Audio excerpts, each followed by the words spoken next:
Bonjour à tous et bienvenue sur la chaîne YouTube Tony et Léon, conseil de vétérinaire. Aujourd'hui, je vous propose de parler de l'ulcère cornéen.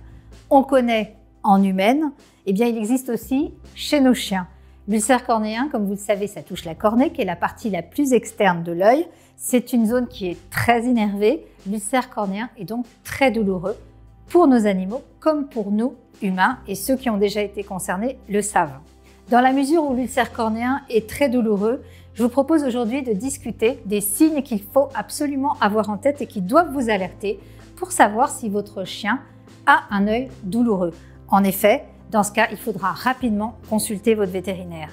Par ailleurs, on va parler spécifiquement de l'ulcère cornéen qui ne cicatrise pas bien.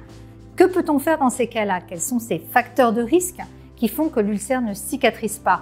Et surtout, quels traitements sont possibles? En l'occurrence, on va parler aujourd'hui de la chirurgie de l'ulcère cornéen et je vais vous emmener côté coulisses, en bloc opératoire. On sera tous en tenue stérile pour pouvoir voir comment se passe l'opération d'un ulcère cornéen chez un chien, avec aussi derrière ce qui peut être envisagé en soins post-opératoires. Dans la mesure où c'est très courant dans le milieu vétérinaire, je pense que ça va en intéresser beaucoup d'entre vous. Et nous allons donc en discuter avec mon confrère, le docteur justement vétérinaire spécialisé en ophtalmologie, Guillaume Payen du centre hospitalier vétérinaire Frégis, situé en région parisienne. Et surtout, si vous n'êtes pas encore abonné à la chaîne YouTube Tony et Léon, conseil de vétérinaire, eh bien faites-le vite, elle est gratuite.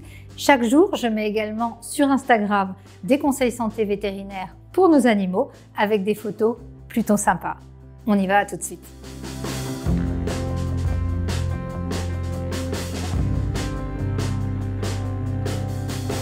Bonjour Guillaume. Bonjour Valérie. Je te remercie de nous accueillir ici dans ton service d'ophtalmologie à Frégis.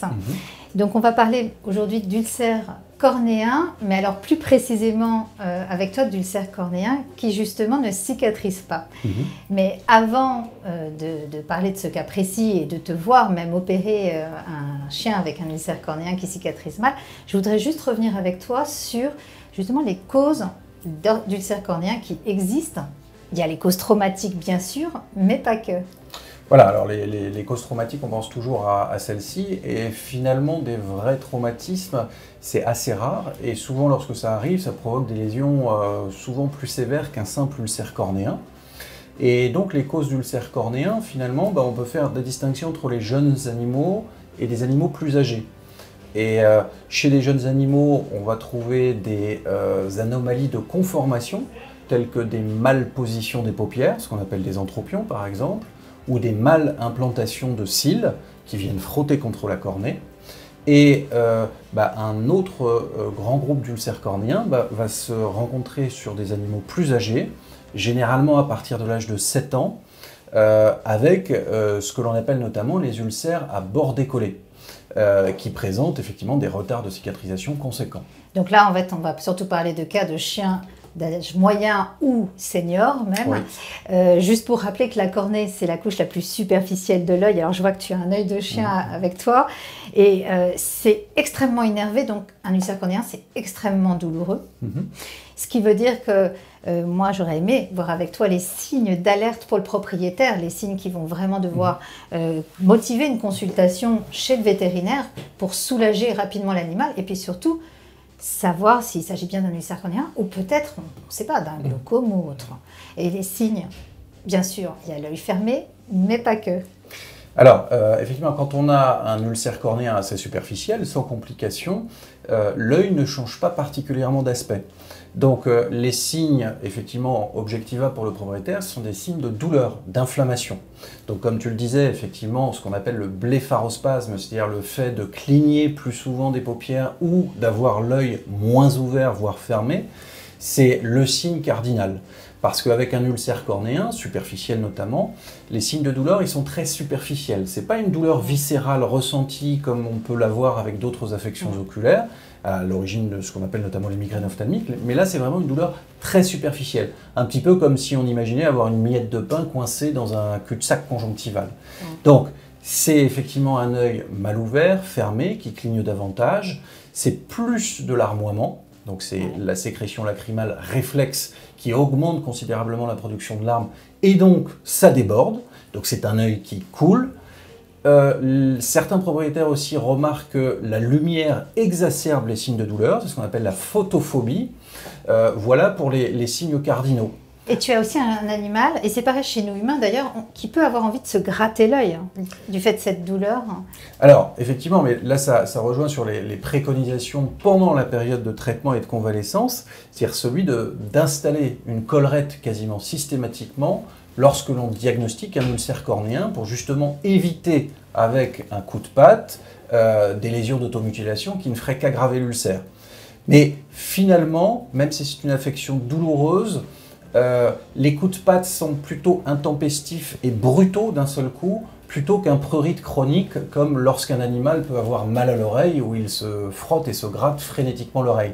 Là, c'est plutôt un coup de patte brutal, assez isolé, mais qui peut effectivement nettement aggraver la situation. Oui, tout à fait. Donc vous l'aurez compris, hein, ces signes sont absolument essentiels à identifier pour rapidement consulter votre vétérinaire, parce qu'en fait, ces ulcères cornéens peuvent être identifiés à différents stades. Et le stade ultime, c'est s'il devient perforant, et là, la vue de l'animal est engagée. Alors, un ulcère, lorsqu'il survient, à moins d'un traumatisme, comme on le disait avant, il reste superficiel. Et la couche superficielle de la cornée, elle se régénère très très vite. En moins de 48 à 72 heures, un ulcère cornéen doit avoir cicatrisé.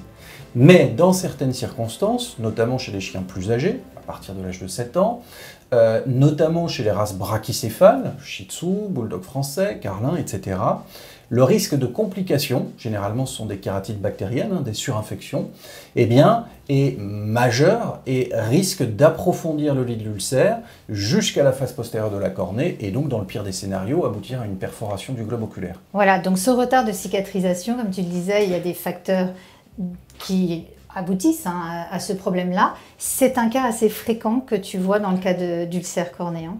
Oui, alors sans parler de ces surinfections bactériennes, qui sont des évolutions catastrophiques d'un ulcère cornéen, l'ulcère cornéen superficiel dont je disais qu'il cicatrise en moins de 2-3 jours, eh bien à partir de l'âge de 7 ans, eh bien c'est plus le cas. Et dans bon nombre de races, on observe ce qu'on appelle ces ulcères à bord décollé, qui sont d'origine dégénérative et qui correspondent en fait à une dissociation entre la couche la plus superficielle de la cornée, celle qui est ulcérée, et la couche sous-jacente.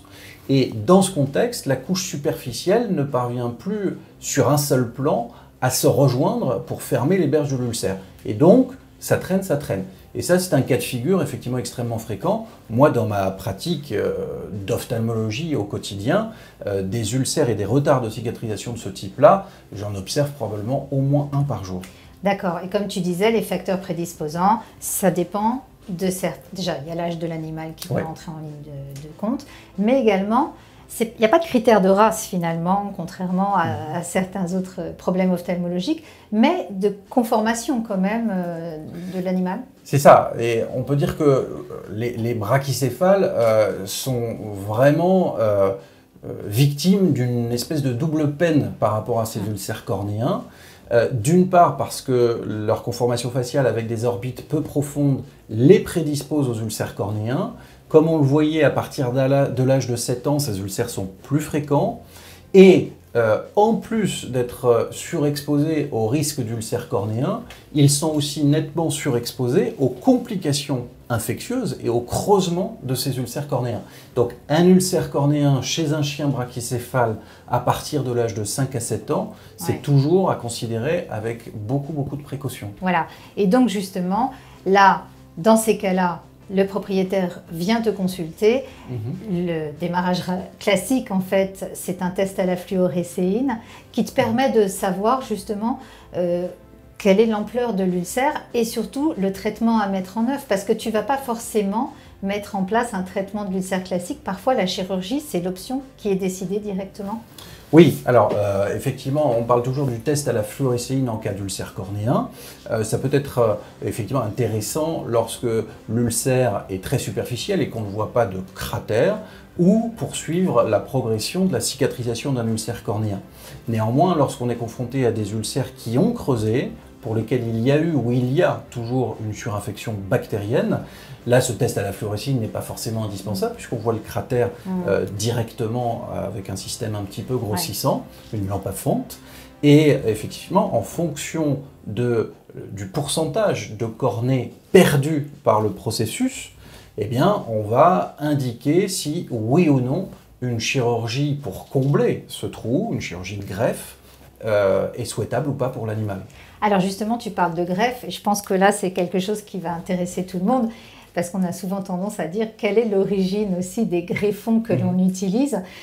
Tu me disais qu'il y avait beaucoup d'origines possibles. On pense bien sûr à des origines animales ou non animales. Est-ce que tu pourrais me préciser les origines des greffons que tu utilises, s'il te plaît? Alors effectivement, déjà pour l'indication, on estime que lorsqu'on a perdu, alors ça dépend de la localisation, de la surface de l'ulcère, mais lorsqu'on a perdu au moins 30 à 50% d'épaisseur de la cornée, pour restaurer les propriétés mécaniques de la cornée, une chirurgie de greffe, de kératoplastie, est indiquée.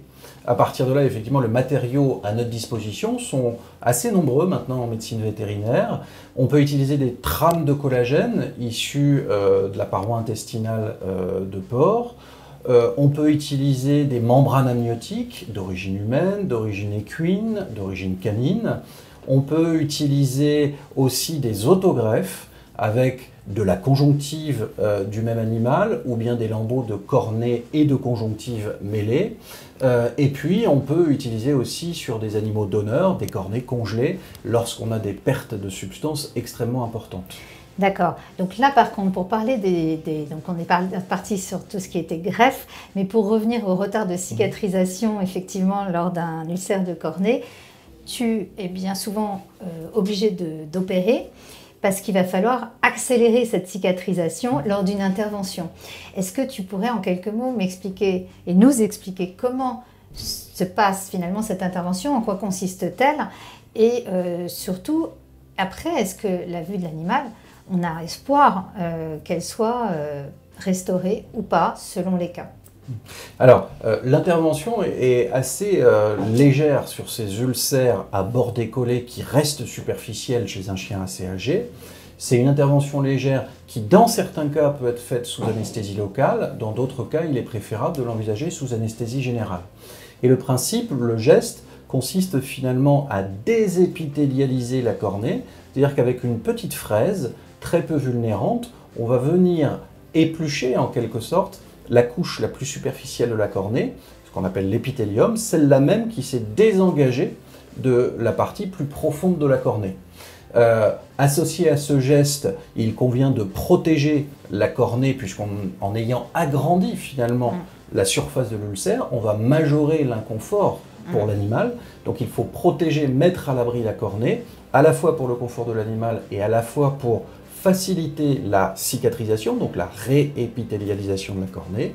Et pour ce faire, on a le choix entre recouvrir l'œil avec une suture qui fixe la troisième paupière ou la membrane excitante pour protéger la cornée. On peut même, dans certains cas, plutôt sous anesthésie locale, utiliser des lentilles contact de pansement. Guillaume, cette intervention pour l'animal, pour rassurer nos auditeurs, elle n'est pas si douloureuse que ça. Non, ce n'est pas une intervention très douloureuse. Sous anesthésie locale, on arrive très bien à éteindre, entre guillemets, ces terminaisons nerveuses qui sont mises à nu. Et d'autre part, justement, la chirurgie va avoir pour effet d'atténuer la douleur ressentie en post-opératoire immédiat parce que la cornée sera protégée, soit par cette troisième paupière ou membrane excitante, soit par une lentille pansement. Donc ces terminaisons nerveuses seront protégées. Mais l'animal, tu lui prescris un traitement post-opératoire de toute façon que son propriétaire va lui administrer pendant quelques temps après l'intervention. Oui, alors autour de l'intervention, on utilise généralement des dérivés morphiniques pour pallier la douleur associée au geste chirurgical, au réveil. Après, l'animal peut recevoir des anti-inflammatoires, mais pas systématiquement. Ce qu'il convient surtout, c'est de pallier, contrôler le risque de surinfection bactérienne sur la surface ulcérée. Donc c'est un animal à qui tu mets une collerette en post-opératoire, parce que justement tu ne veux surtout pas qu'il aille gratter son œil pour enlever sa suture. Et le propriétaire revient te voir après l'intervention pour un contrôle. Et Oui. puis le retrait de la suture, s'il y a suture ou de la lentille. Oui, bien sûr. Alors après, là, ça dépend des situations. Cette suture-là, généralement, on aime la laisser entre 10 et 15 jours en place. Donc le contrôle aura lieu au plus tard entre 10 et 15 jours. Et puis après, en fonction des individus, de l'inquiétude de chacun, il est parfois nécessaire de faire un point intermédiaire afin de s'assurer que tout soit sous contrôle. Voilà, mais cette intervention, juste pour que ce soit clair pour nos auditeurs, tu la réalises quand tu sais déjà au préalable que la vue de l'animal peut être sauvée ou n'est pas altérée au point qu'il ait un problème de cécité. Alors lorsque l'ulcère est superficiel, effectivement, le pronostic visuel est excellent. Alors après, il y a quand même quelques nuances, dans la mesure où on intervient sur des ulcères cornéens qui sont présents depuis souvent au moins 2 à 3 semaines, et pas systématiquement, mais dans au moins la moitié des cas, il y a une forte réaction cicatricielle de la part de la surface de l'œil qui va mobiliser des cellules, des vaisseaux vont envahir la cornée, et cette réaction cicatricielle, plus on la laisse se développer, plus elle est susceptible de laisser des cicatrices. Alors généralement, ces cicatrices ne sont pas incompatibles avec la vision, et sauf complications infectieuses, comme on le disait avant, le pronostic visuel pour cet œil-là, en cas d'ulcère cornéen, il est très bon. D'accord. En tout cas, merci beaucoup Guillaume pour tes conseils. J'espère que cet épisode vous aura intéressé, que vous aurez compris l'intérêt de réagir rapidement en cas de signe d'ulcère cornéen de votre chien. En tout cas, si vous avez aimé, n'hésitez pas à le partager, likez et abonnez-vous à la chaîne YouTube de conseil vétérinaire Tony et Léon. Et à très vite pour un prochain épisode. À bientôt.